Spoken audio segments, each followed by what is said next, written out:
The modern nation of Lebanon formally came into existence in 1943 when its previous occupiers, the French, were themselves occupied by the Germans, and the French government in exile said, basically, "You're on the path to freedom, Lebanon, but under our stewardship." And a government that was then elected in Lebanon almost immediately said, "Yeah, no, we are running ourselves now," which in turn led to the French imprisoning that new government, only to release them a few weeks later in the wake of a great deal of international pressure to do so.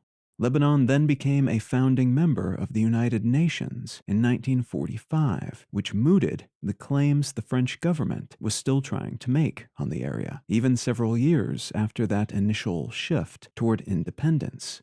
The country had a somewhat unusual power-sharing structure that allotted influence to different religious groups based on the number of people following each religion, with the majority of that power thus imbued in Christian and Sunni Muslim leaders in coastal cities, Shia Muslim leaders in the south and parts of the eastern portion of the country, and smaller Christian and Druze groups in the country's mountainous regions.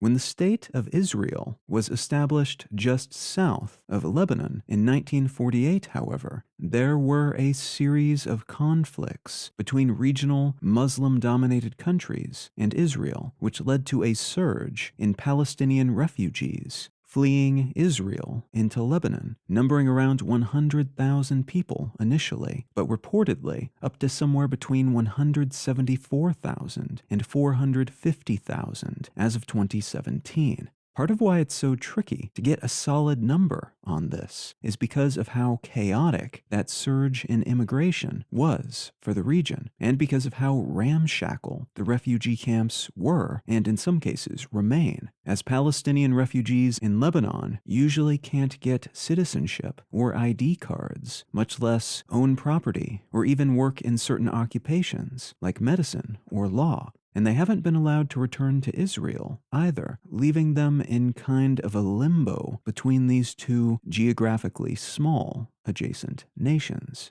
Even thus disempowered, though, this flood of Muslims into the country dramatically shifted the balance of power between Muslims and Christians in Lebanon. And in 1970, when a group called the Palestinian Liberation Organization, or PLO, was defeated in nearby Jordan, many of those militants resettled in southern Lebanon, further tipping the balance and bringing a bunch of military equipment and wielders of that equipment into the region. In 1975, a civil war broke out between an alliance of PLO members and militias made up of local Druze and Muslim groups on one side, and a coalition of various Christian groups on the other. By the end of the year, the Lebanese president had asked the Syrian government to step in and help the Christians, who were outnumbered and outskilled, to help restore balance in the country, and they set up a peacekeeping force that was tasked with restoring calm and peace in the region. The PLO then turned its attention south to Israel, where it launched a series of terror attacks, killing 37 and wounding 76 Israelis across a series of shootings and bus hijackings, which in turn led to an invasion of Lebanon by the Israeli military, which occupied the southern portion of the country until the United Nations told them to withdraw, which they did, though they still retained some control over that region through a wide security zone they set up on the border. Despite that security zone, though, the PLO continued to both attack the Christian minority in that part of the country, which made up about 5% of the population, and the Israelis, often by shelling neighboring Galilee. The Israelis eventually responded to these attacks with airstrikes, one of which hit a multi-story apartment building, which they claimed was partially occupied by PLO offices, but which Lebanese officials said also contained a lot of civilians, 300 of which were killed and 800 of which were injured. And this led to quite a few diplomatic issues for Israel, including a temporary embargo on the sale of U.S. aircraft to the country. Israel invaded Lebanon again in 1982, this time supported by an international force that focused on evacuating PLO forces to get them out of the region, basically. But the Lebanese president, who was an ally of Israel, was assassinated in 1982, which re-inflamed the simmering civil war, leading to several sectarian massacres of one faith group by another, and eventually resulting in a peace plan in 1989 that all the local groups agreed to. Again, after years of basically just killing each other and not being able to keep a central government standing for very long because of all the mistrust, violence, and foreign military entities operating inside the country's borders in an attempt to keep that violence from spilling over into other countries. In the same month, the Lebanese parliament approved what's called the TAIF Agreement, which, among other things, outlined how and when the various external military groups would leave Lebanon, and how the government would operate if and when they moved away from their faith-based power distribution system. The Civil War officially ended in 1990, though it took several more years for most of those military groups to actually leave. And primarily Muslim militants in the southern part of the country continued to stir up trouble between the Lebanese government, which often didn't really have much sway over these groups, but which sometimes did, and the Israelis, who were generally targeted by them and targeted them back in return. The Israelis completed their military pullout from Lebanon in 2000, and the Syrian military was convinced to leave mostly because of international pressure and burgeoning mistrust of them internally after a series of Lebanese political leaders were assassinated within a relatively short period of time. Many people suspecting the Israelis of these assassinations, but the Lebanese people getting fed up with all the international pseudo-occupiers at that point, hence the Syrians seeming less trustworthy to them as well. One of those southern military groups, Hezbollah, grew stronger and more brazen during this period, launching raids into Israel, which triggered airstrikes and a ground invasion into Lebanon by the Israeli military. An invasion that lasted about a month and which is usually called the 2006 Lebanon War. The Lebanese government, throughout this period, has at times fought with some of these militant groups, while also being friendly with, or even run by, others. And some of the militant groups are inextricably blended with local political factions, meaning government representatives may have been involved in terrorist attacks or sectarian conflicts right before being seated in parliament. So it's tended to be a tricky balance and difficult even for folks in neighboring countries like Israel to determine who is attacking them, a militant group or the Lebanese government, and thus who to strike back against when they are attacked. Hezbollah eventually launched what the government called a coup attempt, seizing western Beirut, the capital city of Lebanon, and sparking a conflict that led to a year and a half of political paralysis, which was ended by the establishment of a unity government that gave veto power to the opposition party. This government collapsed a few years later, in 2011, and sectarian violence surged as a consequence of the civil war being fought in neighboring Syria in 2012, which also led to a surge in refugees from Syria into Lebanon, numbering in the hundreds of thousands in 2013 and around 1 million by late 2014. All of which further upset an already tenuous power-sharing balance based on sectarian population numbers. What I'd like to talk about today is what happened next, from late 2019 until today, 2 years later, as the country faces another potential major conflict on the back of several years of just really horrible happenings for the country as a whole and for its people.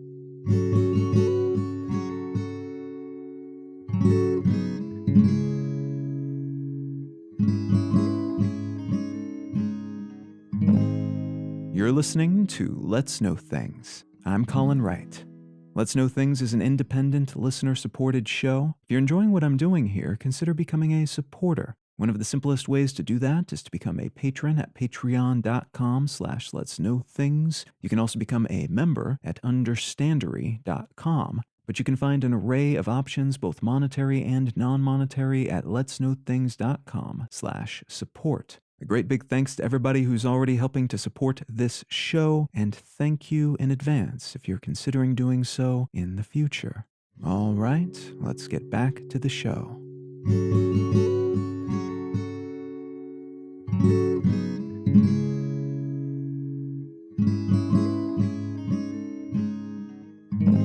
The article I'd like to start with today comes from the Wall Street Journal, and it's entitled "Lebanon Faces Deepening Economic Crisis as Saudis Cut Ties Over Iran." Let's establish a little more context here before diving into the specifics of this article, as I think it'll help paint a more thorough picture of what's going on. In October of 2019, the Lebanese government announced new taxes on fuel, tobacco, and calls made through services like WhatsApp, which is what most people in the area use instead of a more traditional phone service. That announcement led to some very large demonstrations, and those demonstrations evolved from being about those taxes to being about sectarian rule more holistically. That aforementioned tradition of power being distributed based on which religious group has the most worshippers. There were also protests related to larger, persistent structural problems that had been endemic within the Lebanese government for a long while. Among them, issues with liquidity and unemployment, a whole lot of corruption, both in the economy and in politics, laws that served to mostly protect the rich and powerful from everyone else, and infrastructure like water and sanitation and electricity that was faulty when it worked at all. The prime minister resigned because of these protests, though most politicians kept their positions of power and just weathered the storm. That economic and political crisis continued into 2020, when in August, a massive explosion at the port of Beirut, and again that's the capital of Lebanon, killed over 200 people and destroyed everything within a huge radius. Thousands of people were injured, and years later the consequences of that blast, caused by 2,750 tons of ammonium nitrate that was haphazardly stored at the port and accidentally set alight, are still being felt. The area has never really recovered, and though the prime minister tendered his resignation in the wake of the explosion, new protests were whipped up, with this very visible and deadly example of government incompetence and corruption serving as an overt symbol of pernicious and long-lasting versions of the same that have plagued the country's economy for a very long time. The COVID-19 pandemic hit Lebanon hard, as with most other countries around the world, but their difficulty was exacerbated by the government's lack of investment in infrastructure and systems that might have helped with medical care and the implementing of social adjustments and programs that might have limited infections and deaths. 2021 brought warnings from government ministers that aspects of the country were on the verge of collapse, that the country could go dark, running out of power basically, if money wasn't injected into the flailing energy sector. And in October 2021, all of Lebanon lost power for about 24 hours because of this monetary and resource shortage.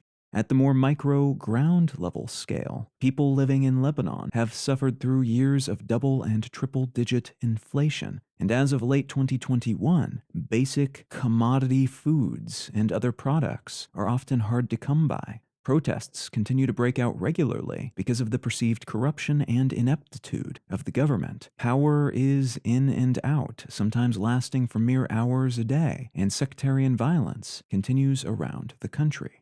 In September 2021, a former TV show presenter and host of the Lebanese version of the game show Who Wants to Be a Millionaire named George Kurdahi became Minister of Information for Lebanon.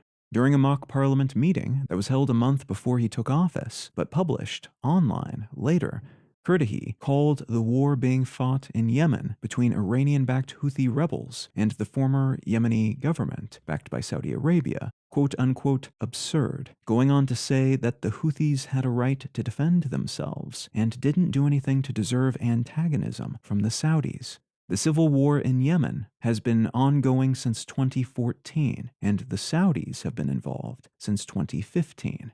So they're fairly invested in this. And they were, through that lens, perhaps understandably, irked about this comment from a Lebanese leader. And that brings us back around to the journal piece, which outlines some of the consequences for Lebanon that have resulted from this faux pas against one of the most powerful entities in the region. Namely, the Saudis have leveraged their influence with other Gulf nations to exclude Lebanon from local trade relationships, banning exports from Lebanon and ceasing investments in their economy. Many analysts are seeing this statement by Qaddafi as kind of a diplomatic casus belli, though, an excuse to complain about and render punishment on the Lebanese government because of what they perceive to be increasing Iranian influence in the country. And Iran is Saudi Arabia's main, also quite powerful, arch-rival. Both countries crave a more thorough hegemony over the region, and both operate and interface with the rest of the world in different ways. So they're tied to each other geographically and mostly hate each other ideologically and because of the challenge the other poses to their own dominance. As of the day I'm recording this at least, Qaddafi has said he won't resign. That may change. He may be pressured to do so by other members of the Lebanese government. But again, the writing seems to be on the wall for many people involved in this crisis that his statements were probably mostly just an excuse for the Saudis to demonstrate their dissatisfaction with increasing Iranian influence in Lebanon, allowing them to show Lebanese politicians what they can expect if they don't fall into line and remember where their bread is buttered, basically. Lebanese ambassadors in Saudi Arabia, the UAE, Kuwait, and Bahrain have all been asked to leave, and there's now an impending threat to the millions of dollars worth of remittances sent back to Lebanon by Lebanese workers laboring in those Gulf states. About 350,000 such laborers, who could find themselves either kicked out or unable to send that money home, which would kill another income stream for local Lebanese people, but also reduce the amount of foreign currency the government has available, worsening their foreign currency liquidity crisis and extending their inability to easily do business with other nations. It's worth remembering in these sorts of circumstances that those who suffer most from this type of turmoil tend to be people who have absolutely nothing to do with any of the politics or manipulation or even physical conflict that strains relations and ruptures economic and diplomatic lifelines. The everyday person in Lebanon likely just wants to put food on the table and a roof over their heads like anyone else. Some people are pulled into sectarian violence, and others are actively engaged in the sort of politicking that is stirring things up. But the majority of people who are suffering from these consequences are not the people making the decisions or doing the things that are causing that suffering. The people who are doing that tend to be in higher economic tiers and are thus, because of how things function in Lebanon, largely protected from the consequences of their actions.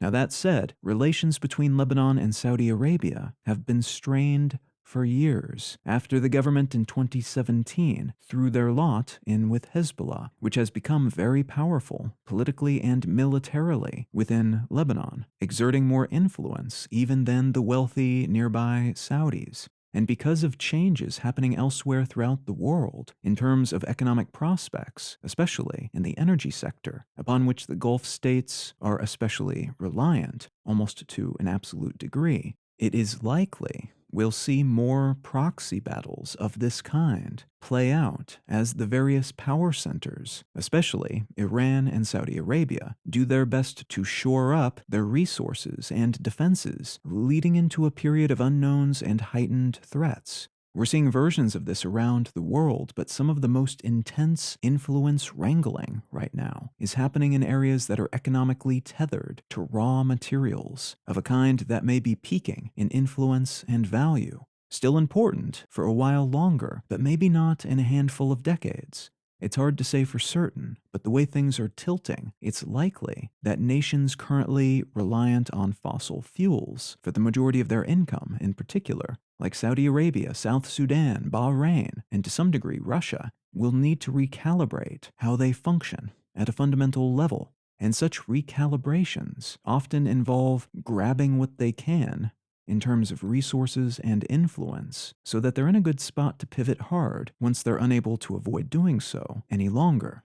This is also just one more proxy battle in a region teeming with proxy battles. Iran being especially skilled at keeping groups like Hezbollah and the Houthi rebels funded, operating asymmetrically throughout the region in such a way that they can typically avoid being targeted directly by those they are hurting through these outside efforts. In this case, Iran's alleged support for the Houthis, which have been striking at Saudi interests since the kingdom joined the civil war in Yemen on the side of the incumbents, that support could allow Iran to establish a firm ally right next door to their biggest rivals, the Saudis.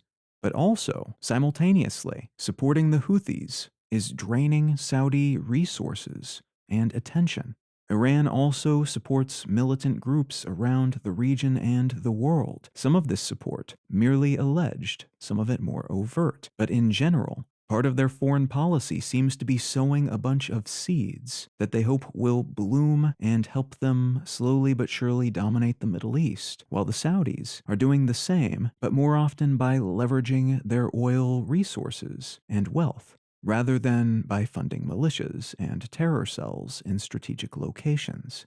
For their part, the Lebanese government seems to be keen to heal this rift with the Saudis, to whatever degree they're able, at least. But they also seem to recognize that this is a bigger issue that goes beyond an offensive statement made by a minister before he was a minister. The Lebanese prime minister recently traveled to Glasgow to meet with French and U.S. officials, hoping to get them to mediate the situation. But the prime minister also recently said of the Saudis, quote, "We know they are upset. We know that they don't want a government with Hezbollah as strong. We know that they know that we can't have a government without Hezbollah. It is kind of a completely blocked and stalemated situation," end quote. So while efforts will no doubt continue to be made on their part to remedy this situation, this may be a situation that, because of the way the pieces are distributed on the geopolitical chessboard, doesn't have a remedy.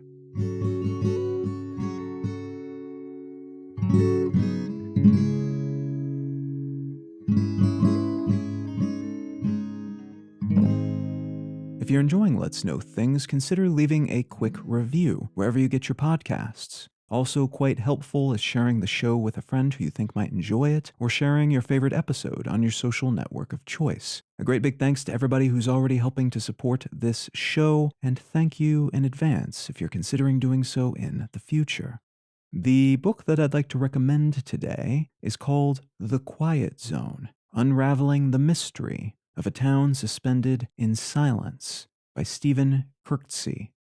This book is about an area that I've actually read about before, though not at book length, located in West Virginia, that because of radio astronomy and the need to keep the radiation levels, especially radio waves, low or non-existent in the area so they can do radio astronomy, is one of the few places in the United States that is not just teeming with cellular and Wi-Fi signals. And as a consequence, it's an interesting place to live for people doing that type of research, but also for people who are various types of conspiracy theorists, people who have various sorts of conditions, people who are just trying to escape from modern technology and civilization, and what you might call normal vanilla people who just happen to have grown up in this area and who got accustomed to not being around those sorts of things, and so it doesn't seem that strange to them anymore. It's an interesting book. It's written by a journalist, but it's more of a narrative nonfiction type of read as opposed to a straight-up piece of investigative journalism.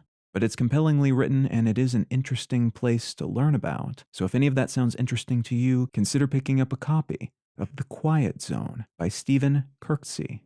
You can find out more about me and my work at Colin.io. You can find the show notes and transcript for this episode and every episode of the podcast at letsknowthings.com. You can find my other work, including my other podcasts, at understandery.com. And feel free to reach out and say howdy on social media. I'm Colin Wright on Facebook and at Colin is my name on Twitter and Instagram. Thank you so very much for listening. I'm Colin Wright, and I'll talk to you again next week.